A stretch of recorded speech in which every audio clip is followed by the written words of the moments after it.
about 8:30 on June 20th, 2023. Just left home, almost at Glide.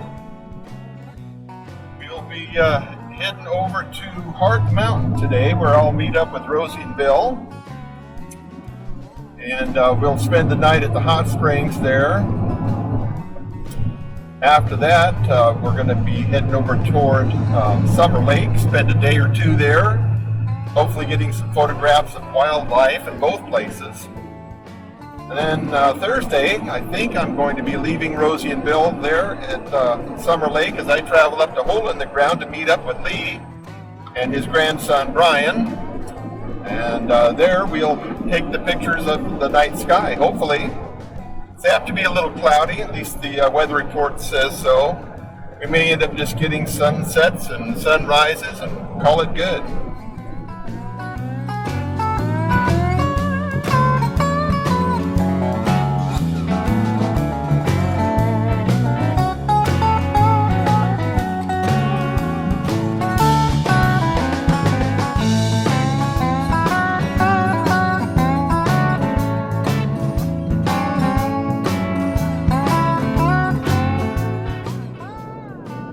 I may end up cutting this portion of the video from my documentation of my trip back east to Hart Mountain, but I made it almost way to Chilliquin before I realized I forgot my wallet at home.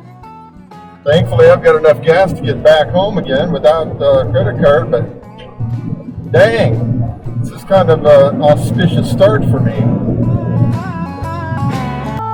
Well, that little glitch in my travel plans equated to a 150-mile round trip back to Steamboat, where Linda met me with my wallet, bless her heart, saving me the additional 80 miles if I'd had to go all the way back to Roseburg. Thank you, sweetheart. It also added about 3 hours to my driving time, putting me way behind my scheduled rendezvous with Rosie and Bill at the Hot Springs campground on Hart Mountain. Lucky for me, they too were delayed, so at least I didn't leave them in the lurch. As you'll find out later, though, this wasn't the only senior moment I would have to endure on this trip.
I arrived at the hot springs about 6:30, set up camp, ate some dinner, savored an Alaskan ale, and waited for Bill and Rosie to arrive.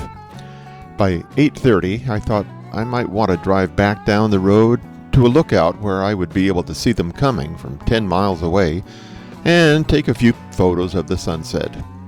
Sure enough, an hour later, I spotted a pair of approaching headlights away to the southwest. It had to be them. And it was. They followed me then to the remote campsite where we spent a very chilly first night.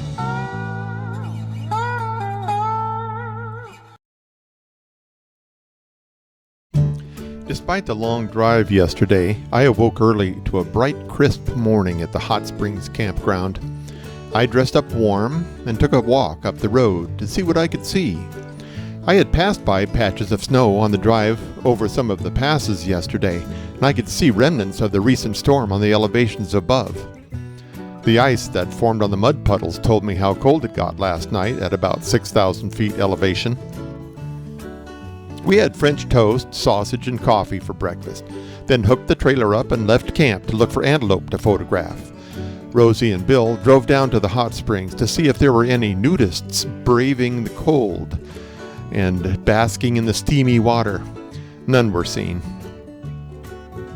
Next, we went in search of the shy antelope, communicating between our vehicles with walkie-talkies. I spotted one laying down 100 yards or so from the road that had escaped Rosie's sharp eyes and quickly radioed her, "Antelope at your 5 o'clock." We both already had our long lenses attached, so we bailed out and started shooting. We noticed that curiosity sometimes trumps shyness in these animals. After scoping us, scoping them, they would typically present their cotton white rumps to us and trot away to a safer distance.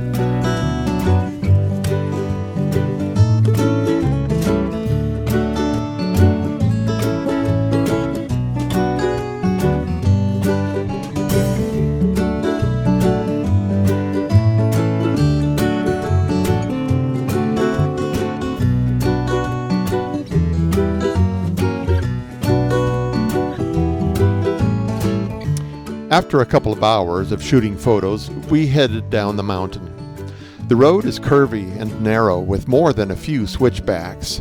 It has a pretty steep drop-off in places, so we kept our speed down. We weren't driving nearly as fast as this speeded-up video seems to show.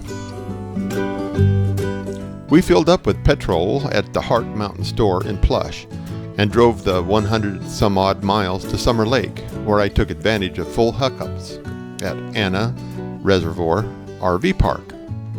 While relaxing in the shade of the canopy, we noticed what I believe were sparrows, stuffing white chicken feathers into holes in a birdhouse nailed on top of a post. We had barbecued hamburgers for dinner that night with chips and potato salad. They were delish. Rosie and Bill plugged in their laptops and began to sort through the photos they'd taken that day.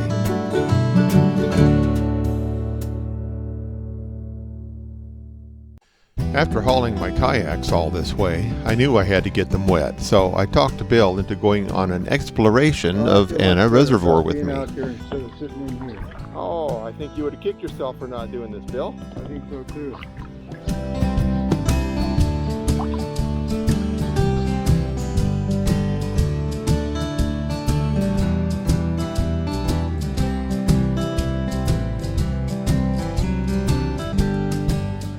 So that's got voice recording too? It does. All right. You can narrate our trip for us.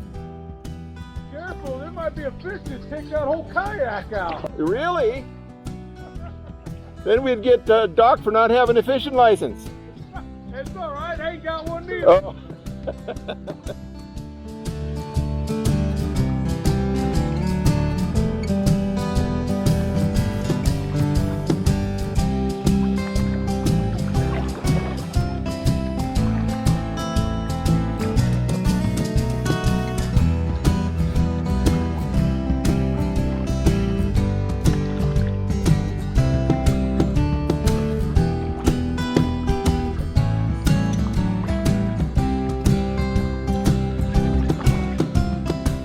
There didn't seem to be an abundance of waterfowl on the water this time of year, but we brought our cameras nonetheless. The air temperature was probably in the 70s with a light breeze blowing. The willows that hung over the water near the shoreline created cool green canopies, and I couldn't resist paddling beneath them to look up at the dappled sunlight filtering through.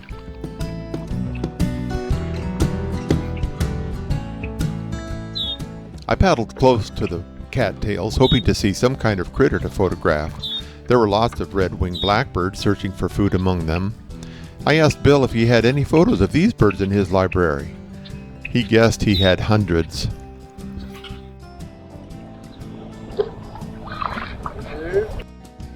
Unless you get a picture of that rock outcropping behind you and And you want me to get out of the, you don't want me in the picture? No, I want you in the picture. I'd like you to be taking a picture of me while I do it.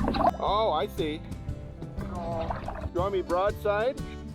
Yeah, just like yours. All right. Go ahead and take my picture right now.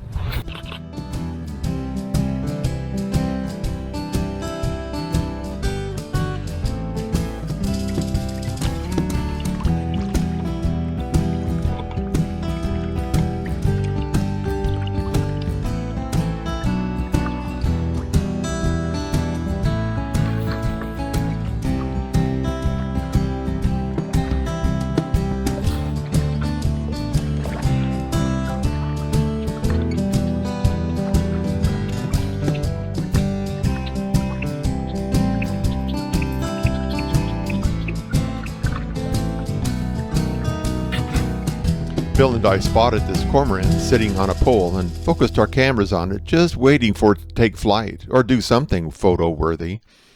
After a while, I told Bill to get ready while I paddled as close as I could and tried to get it to fly off. I waved my paddle back and forth and could see he was getting a little irritated, but he wouldn't take off and fly. Until I set my paddle down and picked up my camera, then he took off when I wasn't ready. So I called to Bill. "Bill, did you capture him flying?" Indeed he had. After missing out on the cormorant, I was gratified to spy something else moving in the reeds on the shoreline, a mama mallard and her brood.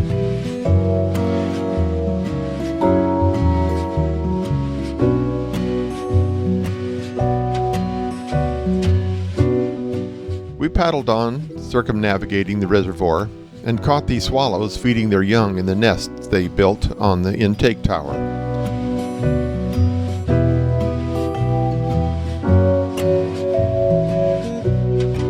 We loaded up the kayaks and headed back to the RV park for lunch. Afterward, I left Rosie and Bill to fend for themselves while I drove 47 miles up Highway 31 to Hole in the Ground. I met up with my friend Lee and his grandson Brian, who had set up camp the day before. We would turn our cameras and telescope toward the heavens to capture the sunset and the Milky Way.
Although Lee had very little sleep over the last 36 hours, he made Brian and me spam and eggs and hash browns for breakfast. Lee hadn't lost quite enough sleep yet and wanted to stay one more night. Brian opted to catch a ride with me back home to Roseburg.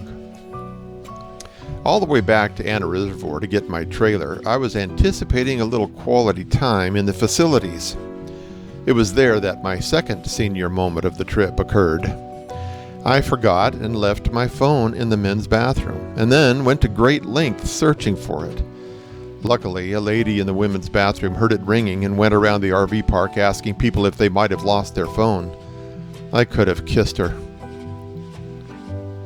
We parted ways with Rosie and Bill at Summer Lake, I taking the turnoff to Highway 97, just north of Silver Lake, and Rosie and Bill continuing north on 31 to Lapine, and eventually Springfield. My return trip was uneventful for the most part, and I'm glad to be home. Many good memories were made on this very fun 3-day camping and photography excursion to the Oregon Outback and back.